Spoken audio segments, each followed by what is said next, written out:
passion's fire, ablaze in heaven's eyes. In heaven's eyes there are no losers. In heaven's eyes no hopeless cause. Only people like you, with feelings like me, amazed by the grace we can find. In heaven's eyes there are no losers. In heaven's eyes no hopeless cause. Only people like you, with feelings like me, amazed by the grace we can find in heaven's eyes.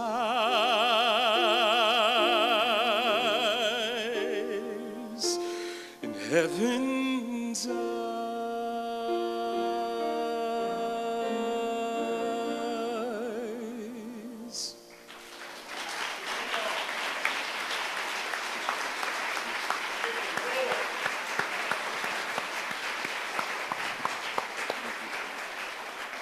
It's so good to have you back, Daniel. And you told me this morning you've been singing here for 17 years. What a gift.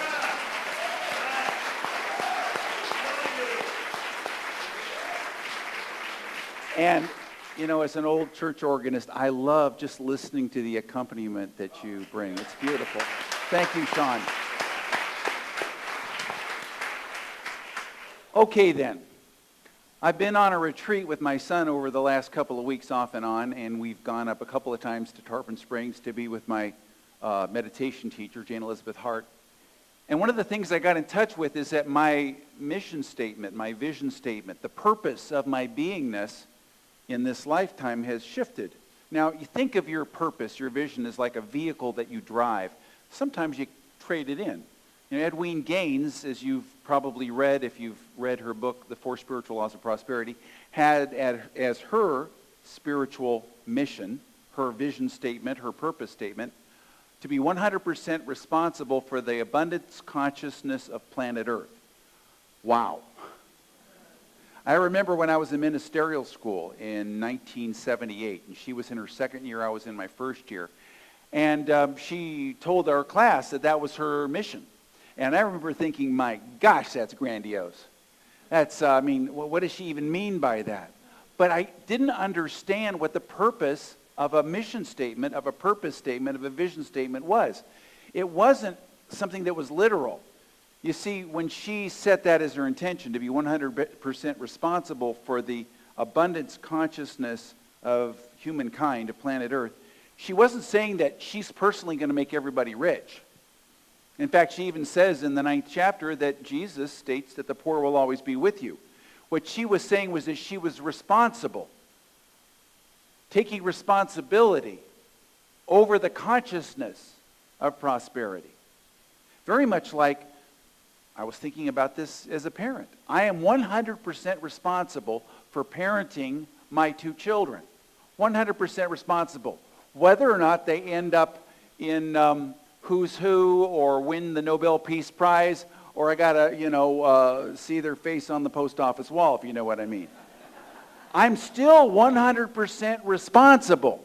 Now, when you set a mission statement, a vision statement, it's not about getting a result. And this is something that I didn't bring up at 9:30, so hopefully those people will come back Tuesday night and I can catch up with them. Because it's so important. It's not about getting a tangible result. It's not about getting a physical result. In fact, Edwene Gaines is very clear that the definition of prosperity is living from within out rather than from without in. And the difference between materialism and prosperity is that materialism is about trying to get it out here first. Get my ducks in a row, get something out here so that I can feel good inside here. It's not about that. It's about generating a consciousness from within, a discipline from within, generating spiritual principles, and then letting it out form. And I love her definition of money. And this really sets it. It's on the first page. Now, we're starting this 4-week series in the last 2 chapters because she puts the most important principle in chapters 8 and 9, which is your divine purpose. And she does that because the people for whom she's writing, 99% of whom aren't as far along on the path as you. Now, you have come into this time and this place. You've been well taught, well trained, well schooled, and you have a certain spiritual understanding. Most of the people reading this book, 99 out of 100 of them, haven't received that training. So she starts with the basics. But the most important thing is your divine purpose. And it rolls out from this definition of money. She says money is a means to an end, not an end in itself. You cannot eat money. It cannot keep you warm or cuddle you at night. Simply having money is not a goal. The goal is to use it to do whatever your heart leads you to do and to do that which fulfills your divine purpose. Your divine purpose comes first, and then it's just a means to an end. And it flows out from the divine purpose, so if you want to have prosperity, get in touch with your purpose first, and then practice these 4 basic principles that we're going to be going through the 4 weeks. We're going to be getting in touch with this, and then it will flow naturally. It's the flow of life. I am in the flow of life. Together? I am in the flow of life. That understanding of flow is something that comes into our teachings from Heraclitus at 600 BC. He taught 3 things. He taught the Logos, the Word of God. He taught the what do you want, what's in the way, what are you going to do about it, first, second, and third force. And he taught flow. And the flow is what happens when you live from within out, when you create and establish a consciousness that then moves you forward. So getting back to my experience of the last 2 weeks, I had as my mission statement up until a few days ago that I am awakening in God. Very simple. But what came to me was, who is the I that's awakening in God? What is the role that I'm playing? And I realized that I had a false persona as a minister. I saw the minister in a little bit of a skewed light, and that I needed to realize that I am not your minister. A couple of you said, yeah, you're telling me. But I am not your minister. The board's saying, well, what do we hire you to do? I am a spiritual teacher. That is really what I'm here to do, is to teach spiritually, and this is the means through which, it's kind of like money, it's the means through which this is done. And so my divine purpose is I am a spiritual teacher who is awakening in God. Now I want you to think about what your spiritual purpose might be. What is your mission statement? And it's so much different than an agenda. An agenda is materialistic. An agenda is, I always think of it as a little clipboard where I write down what I want and what I think and I hand it to God. Instead of opening my hands and receiving, opening my heart and receiving, being in touch with my divine purpose. And when Edwin Gaines came to our ministerial class and said, my spiritual purpose is I am 100% responsible for the abundance consciousness of planet Earth, she was saying that she was owning completely that role, not getting a result, not getting an outcome. And this is very tricky. But remember last week I talked about John Wooden, the coach from UCLA, and how he was the winningest basketball coach in history, and he never once motivated his players to win. Instead, he saw his purpose as a teacher. He didn't even call himself a coach. He was a teacher. He was an English teacher in high school before he became a basketball coach. And he said his purpose was to teach spiritual principles that they could then use on the basketball court. And he began with teaching them how to lay out their socks and lace up their shoes week after week. Because he said that's one thing they had control over. It's creating a discipline. And all of the 4 weeks in this series is about creating a discipline, engaging the spiritual principles that then bring forth prosperity. Now, it's interesting. My mission has changed over the years, and so has Edwin's. A friend of mine was talking to her recently, in recent years, and said to her, you know, what are you about? What's your mission? She said, my mission now is to be 100% engaged with my mystical relationship with God. Now, that doesn't mean she doesn't teach prosperity, but it's kind of like having a car, and then it's completed, and then you get another car. It's a vehicle through which you express. So, and there's something else too. when you come up with your mission statement, out of which all of your spiritual whatever comes, realize that it's not something that's literal. It's something that is that's fluid. And so you don't have to be perfectionistic about it. A lot of us on the spiritual path have spiritual anxiety syndrome. We want to do it perfectly. We have performance anxiety. We think, oh, I got to come up with the right words. You don't. You just need a starting point. Remember what Edwene wrote in her book? God cannot drive a parked car. You have to move. You got to start the movement. And you start the movement, you start the flow by coming up with a mission that is best for you. Now, some of you, because I've talked about this before on Sundays and also on Tuesdays, you have an understanding of your mission, and it may change. It may have changed. It may remain the same. For those of you who haven't yet, just get in touch with what you best understand to be your mission. On Tuesday night, we're going to get in touch with our hero's journey, who our spiritual heroes are, what their qualities are, and perhaps use that as a door opening for what our mission might be, what our vision, what our spiritual purpose statement might be. I remember when I first came up with my spiritual purpose statement, I didn't have one until I'd been a minister for 18 years, and I've shared this story before. I was right outside of the gates of Unity Village driving Jane Elizabeth Hart, my meditation teacher, with whom I've spent the last couple of weeks off and on. And she said, "Pull over, Greg." And then when I parked right in front of the sign that says Unity Village, she looked right through me and she said, "What do you want, Greg?" And she was like looking through me, and I said, "I think I want to serve God." And she said, "Don't you think you ought to get to know God first?" And I'd been a minister 18 years. I couldn't believe what she was saying. But I realized there was something there that up until then it had been what I call NATO, no action, talk only. That there was a part of me that hadn't really engaged. And so I said, no, I want to know God. I want to have the experience. I want to know God. And she looked at me with a look in her eyes that said, "Do you," without articulating it verbally, it was like, "Do you know what you're really getting into?" And starting then, my life went from black and white to technicolor. It became a spiritual adventure. I wouldn't trade it for anything. And I ended up doing things that were inexplicable to people around me and sometimes myself. I ended up being guided in ways that were astounding to me. And things, it was like I let go of personal control over my life and gave it to a power greater than myself. Well, a few months later, there was a woman on staff who led a workshop, and it was on your purpose, and she had us come up with our purpose statement, and mine was to know, love, and serve God. Later, there was a time in which after Eric Butterworth had died, they'd asked me to apply at the New York church, and I withdrew my name on a Friday under guidance. On a Monday, a church in Warren, Michigan, which is the same church that Edwene Gaines writes about in her book, where she had turned down a position with Jack Boland, became open. And I knew, and when Edwene, on that Friday, Jane Elizabeth Hart told me that she was moving to Warren, Michigan. And then Monday, it opens up. And then on Wednesday, I get a letter from them inviting me personally to apply, and their mission is to know, love, and serve God. When you set a mission, when you set a vision, when you set a purpose statement, it may not be that dramatic, but you will find you get backup.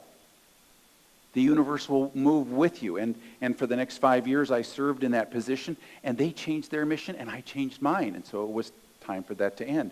But during that period of time was fulfillment of that. So to know, love, and serve God. And my later purpose statement was to become an empowered facilitator.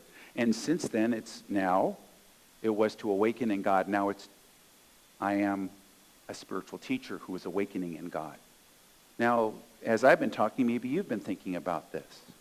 Edwene is now 100% connected with her mystical relationship with God, and that's her purpose.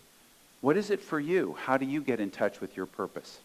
I've known Edwene Gaines since 1978 when I was in my first year of ministerial school. She was in the second year of ministerial school, and I remember when she announced to the class about her purpose and her vision. But I knew Edwene, I like to say, when she was poor. And I don't know if she wrote about this. I don't think she wrote about it in the book, but she told her class a story about when her daughter, she was a single mom with a teenage daughter, who wasn't that much into the stuff that her mom was teaching, and they were out of food. And she said to her mom, don't give me all this spiritual stuff. We're out of food. And Edwene said, well, let's affirm our divine supply. And her daughter just threw up her hands and walked out the door. Later that afternoon, Edwene got a phone call from the local Safeway, the supermarket, saying that they had won $100 worth of food. Her daughter came home a couple hours later, and she said, honey, we need to give thanks right now. Get down on our knees and give thanks to God for supplying us. She said, well, while you're giving thanks to God, you need to give thanks to God for having a daughter who went down to Safeway and saw that there was a giveaway of food and stuffed the box because there was no limit on applications, and that's how we won it.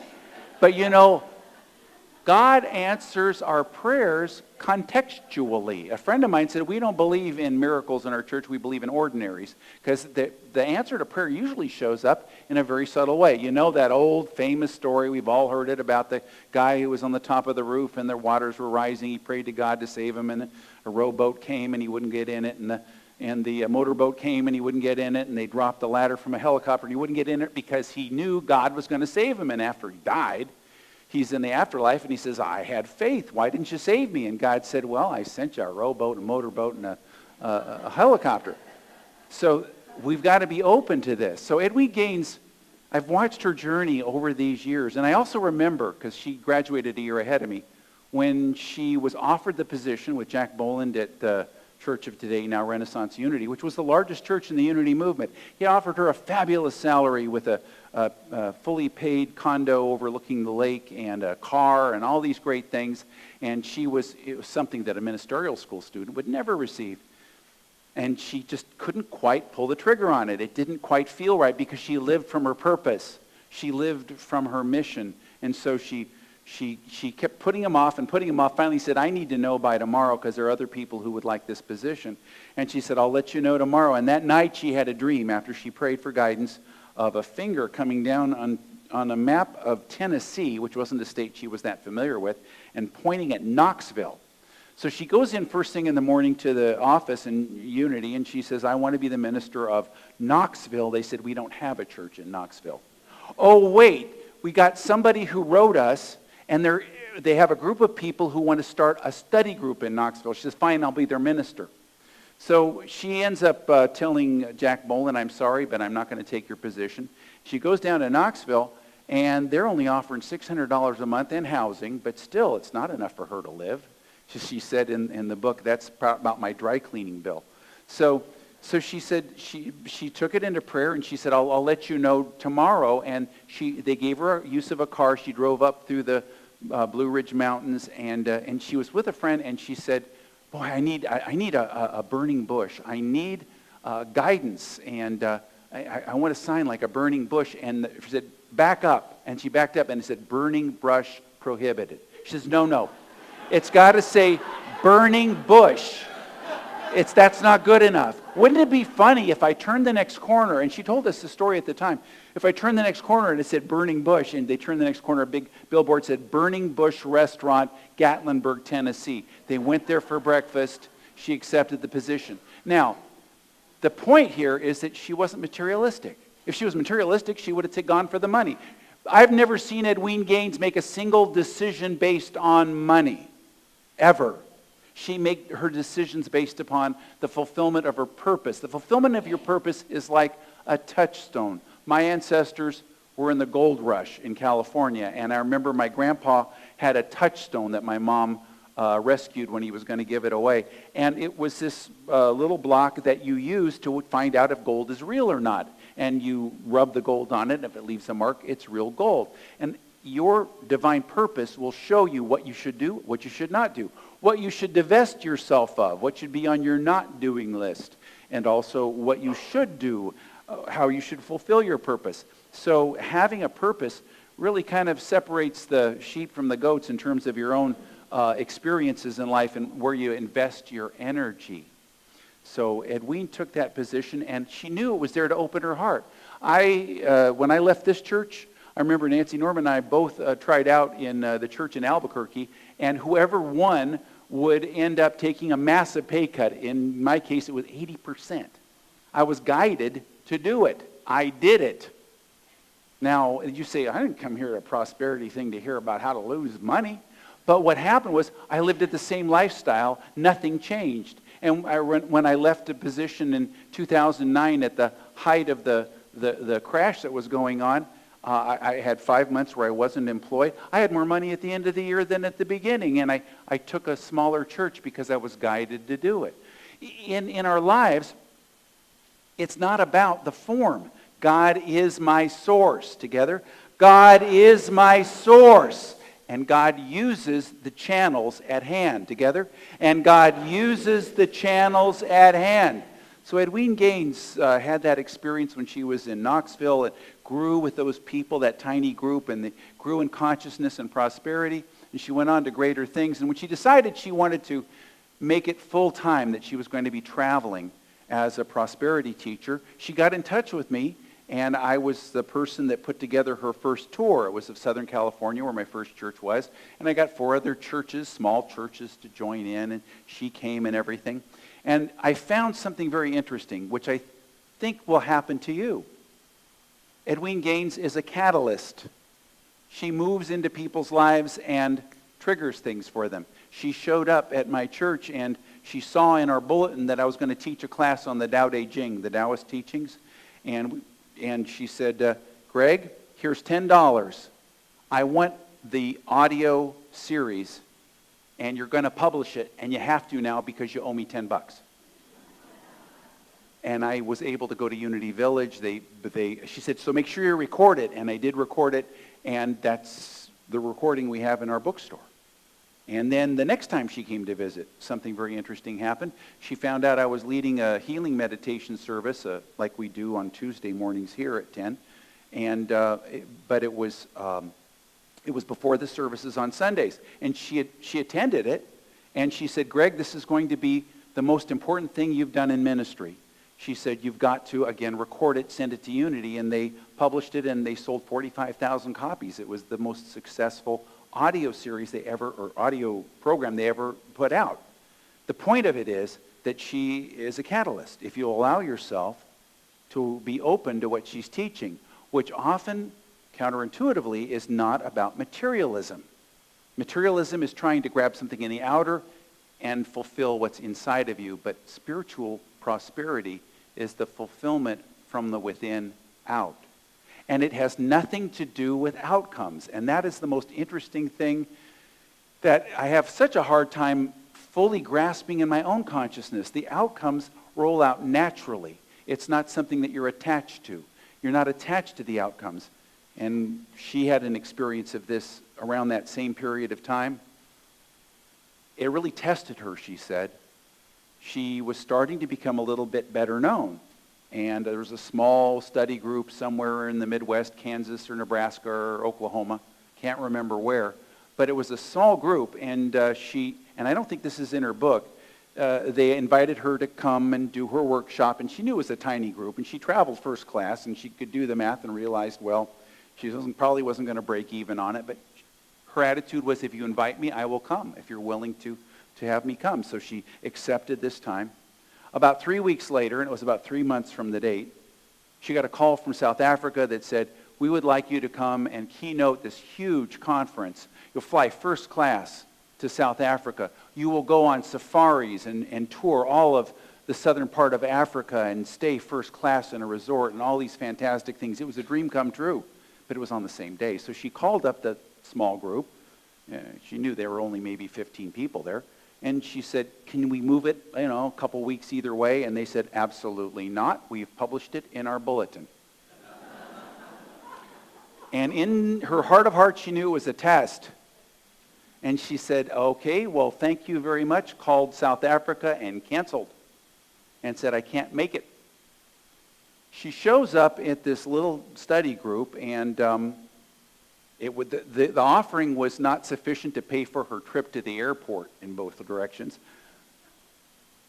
But there were 15 people in the service, 11 people came to the workshop. 5 of them ended up becoming Unity ministers because of her giving that workshop. And she realized that she was laying up treasures in the kingdom of heaven. She says when you live from integrity, and integrity is fulfilling your word. And she doesn't talk about this story in this book. I'm not sure why, but it was something that when she shared it with me, really spoke to the fact that when you live from your divine purpose, you live from your divine purpose no matter what. When you make a commitment to take a spiritual step, you fulfill it no matter what. So if you're setting your goals, or you're tithing, or you're forgiving, or you're moving with your spiritual purpose, you do it no matter what with integrity. And the integrity of being is what moves you. Now on Tuesday night, those of us who are going to join together, and everybody's welcome, there's no registration, you just show up at 7 o'clock. We're going to get in touch with what our mission statement, our vision, our purpose is. We're going to have small groups. We're going to get in touch with our hero's journey, who our spiritual heroes are, share that with each other, and get in touch with how that shows up in our lives in terms of our spiritual ideals. Because this is really about living our lives from spiritual ideals. I live my life from my spiritual ideals. Together? I live my life from my spiritual ideals. And once we get in touch with what our ideals are, as best we understand it, then that energy will flow through it to bring about the results that we want without attachment to those results, without making any of them the object of our attachment. And this is something, again, we're starting at the end of the book because I think she put it at the end because most of the people reading the book were going to need to be set up for it. It's a deeper teaching. But this is what the deepest teaching is. This is what your spiritual purpose is, to fulfill your spiritual growth, to wake up in God, to be that soul evolutionist, that soul in evolution that is growing and uses everything, both what you call good and bad, for your spiritual purpose, so that when you get the phone call that says, no, you have to show up in Nebraska instead of South Africa, you are willing to live from that purpose, and then you let everything flow. Because in the end, you lay up those treasures. Jesus said, if you seek first the kingdom, where moth and rust do not destroy, where thieves do not break in and steal. Jesus gave you a few hints of possible mission statements. Seek first the kingdom. Love the Lord your God with all your heart, soul, mind, and strength. God first. These are different ways of looking at it. So I want you to get in touch with what your mission, what your vision is. And let's have one more meditation time here, and we'll go deeper. But remember this. On Tuesday night, we're going to go deeper. But you don't have to do it perfectly. You just need a starting point. You just need to unpark your car. You need to get the flowing moving. And by coming up with your best understanding of what your mission is and letting Spirit move it where it needs to go, you're establishing yourself in that flow and bringing about the miracles in your life, which truly are unfolding right now, ever since we had that meditation a moment ago. But just close your eyes and take into your heart your best understanding of your mission, your vision. Why am I here? What is my purpose? What is my vision for my life? And perhaps it's just to give and receive love. Maybe it's just to spiritually grow. Let this be my touchstone. That which I use to measure everything in my life.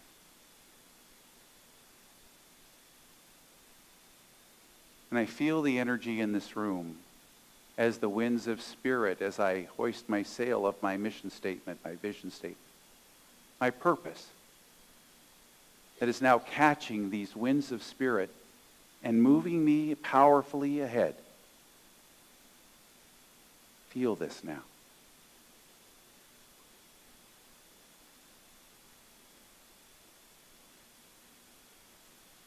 Thank you, God, for the spiritual adventure, the spiritual journey that I am on. I move forward with excitement, expectancy, and enthusiasm. And so it is. Amen.